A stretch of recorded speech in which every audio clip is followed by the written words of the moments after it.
Hey, and welcome back, folks. Once again, back-to-back episodes today. I'm gonna fry up my catfish, and you already know how to do the tater wedges. Just simple catfish, frying up for supper tonight.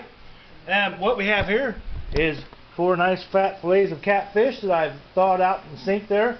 Patted them as dry as I could with some paper towels.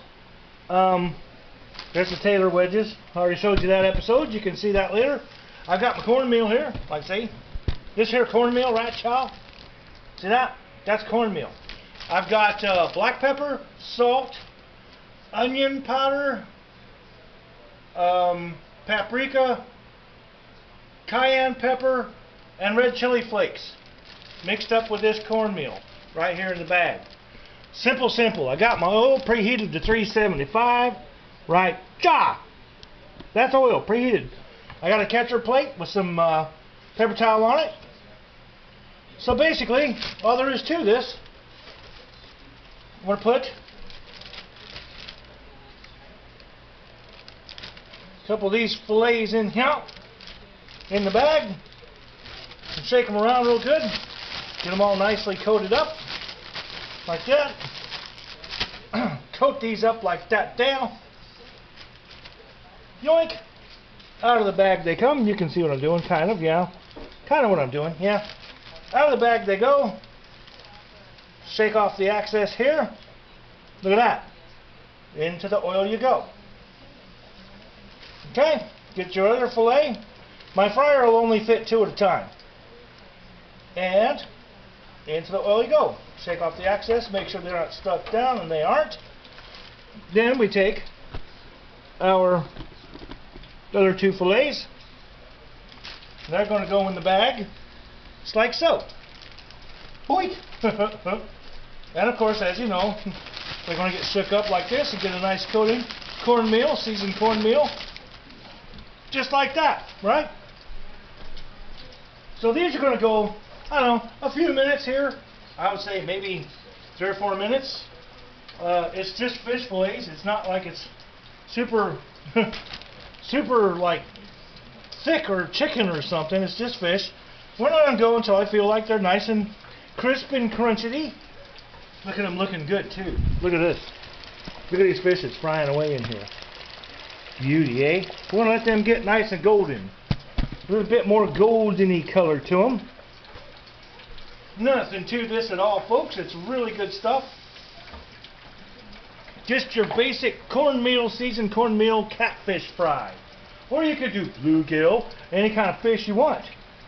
You catch them, and then you can cook them this way. Doesn't matter what kind of fish. You could do squid or octopus if you want to. Lobster, I don't care. I don't know. Penguins out here are pretty good with cornbread coating. If you want to eat penguins, and panda bear might be a little bit rough with cornmeal. I think you want to make like a cornmeal flour tempura for panda. Panda would be better tempura. Tempura panda on rice noodles. Fuck yeah. I mean, hell yeah. Sorry, Righty. Hell yeah. I'll let it go this time. Just this once. I'm nice today. Thank you, Righty. Thank you. Frying up some fishies for my supper time. La la la. Then we get to make a beer run for BLG. Yes. Oh, don't forget, remind me in a couple of minutes when we get done with this episode, I need some more poppy seeds to make me a loaf of poppy seed bread. Because the last one we just made is in the mail. It's going to get mailed probably the day after tomorrow or so. Once it freezes good in the freezer, it's going United States mail to Illinois. To the Squeakmeister.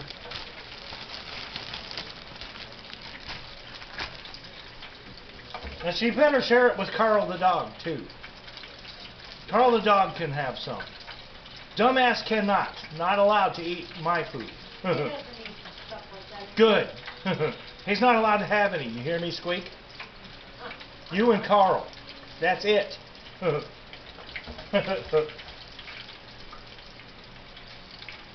Frying up some fishes. Oh, these are looking good. Already they're curling a little bit. Like, look at that. Yeah. Give them a little bit more. Like I said, I just want to make sure they're cooked all the way through. I'm sure they probably are pretty close. I'll give them about the 4 or 5 minutes or so. Good grief, chicken wings only take 7 or 8 for chicken wing pieces. Smells good in here. Whoa, yes. Another way I can try to tell, I'm watching, and when they start floating and they don't bubble quite as much, that's a good sign that fish is done. Same with chicken or anything else you deep fry it. It'll float to the top and it won't quite bubble quite as much. Which we're getting really close here. They're floating already. They've come up off the bottom and they're just hanging out being groovy. Do a feeling groovy. Mm-hmm. La la la la la. La la la la la. Make a quick dinner. I was either the potato wedges or I was going to maybe do potato salad for an episode, but I chose potato wedges. Yep. I chose tater wedges. Probably do fish, tater wedges. Ooh, while we're at the store, maybe we can check on corn on the cob. There you go. I have corn on the cob with it too. Hell yeah. Okay, these have got to be done by now. Shake all the grease off that you can back into your catcher grease vat. Look at those. Don't they look good? We'll smack them down on the plate. Beautiful. Look at that. Look at that color. Absolutely perfect. Okay. Take our next two. Shake off the excess here. In you go, little feller. Like that. Don't get your fingers in the oil either, folks. That kind of hurts. I didn't do it right there, no, but I've done it before. Alright, so now those are going. Now we're going to take our potatoes and put them, in the bag with the corn flour. You guessed it. Dinkle, you want to go outside, buddy? It's not booming or nothing. There you go. There he goes. Get on, go on. Put my taters in the bag like this. I know you can't really see, but that's fine. You can now, and you shake them around just like the other video. Shake around the taters in the cornmeal mix. Shake them around in the cornmeal mix like this, just like this, just like that. Shake them around in the cornmeal mix. Booyah! Okay? Those will be ready when these fish come out. Now, the old trick, once again. In fact, I'm going to get one of these out of here, if I can find the lid that fits it. You fit on this? Yes, it does. Okay. I'm going to go review this real quick while we're at it. I'm going to get another little quick homemade kitchen hack. I need this. And I need this. What's that, say ye? That was cool. That's like pirate. Ye and stuff. Arg! Ye say ye have no cocktail sauce. Well, here you go. Put some ketchup in your little Tupperware thing here. Regular ketchup. Ketchup. In your little thingy here. Like that, right? And then you take your sriracha. Shake it up a little bit. And you're going to add almost the same amount of sriracha. Just about like that, 50-50 like. This actually went about 60-40. Get your little spoon and stir it up. Mix it real good in here. Fish are starting to float a little bit. Mix this up in here. Give it a taste. There you have it, folks. Cocktail sauce. Good for shrimp, crab, any kind of fish. You name it like that. Smack that in the fridge and it's ready to go. Yes, and this will work last several days too, a week or so probably, easily. If you keep it in a sealed container. So we're good to go there. Bam! Put that back there. Put that back there. We got things going on, folks. Look at us go. This is how quick you can make you a quick dinner too. Nothing to it at all. It took what? I think 4 minutes to cut potato wedges with a knife. What the hell's on my face? And it took about maybe half hour to thaw the fish out from frozen fillets. It took about 2 minutes to make the cornmeal mix. And as you're seeing, I haven't stopped the camera yet, and we're frying everything now already and made the sauce. Quick, easy, done. Let's see what we got here. Looking good. Oh yeah. We're getting there, folks. We're getting there. We're getting there. We're getting there. Looking good for me. These guys are ready to come out. Pop these guys on here. Shake them. Shake them around like they've been bad.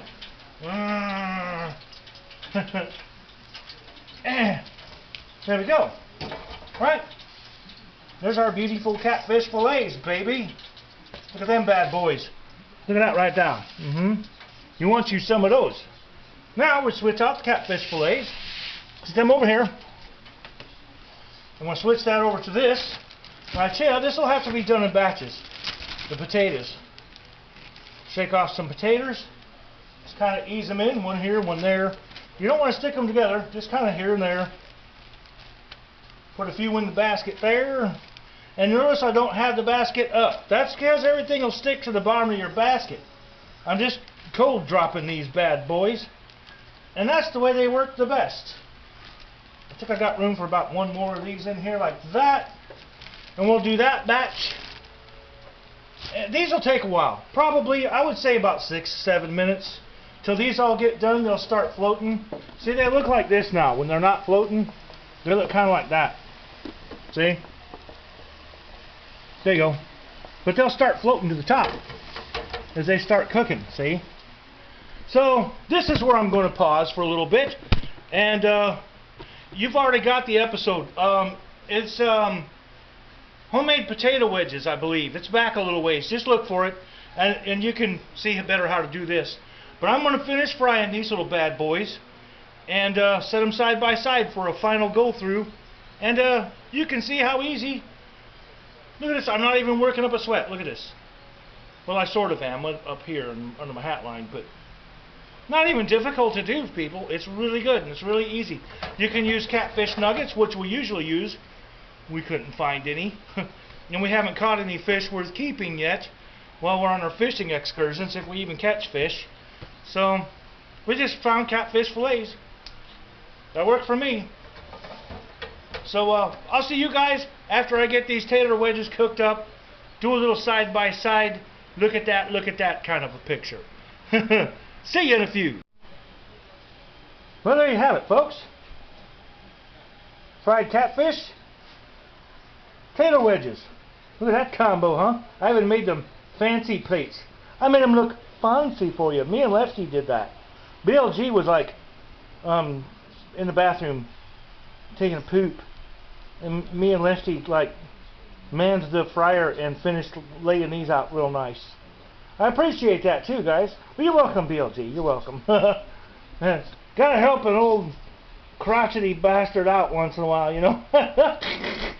Hey, I do appreciate it, guys. That looks good though, huh? Dig in. Get you some of that. Get you some. Now, the really coup de grace. We not only have that today, folks.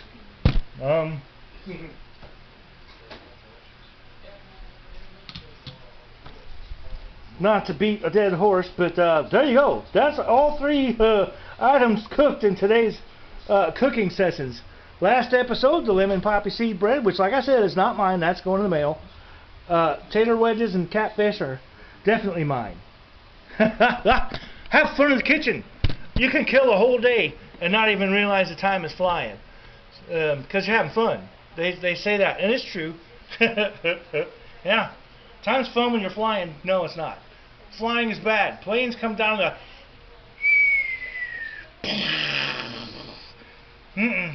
I don't need like 3.5 minutes to 45 minutes to scream and all that crap before I bust into flames and body parts of me go flying everywhere.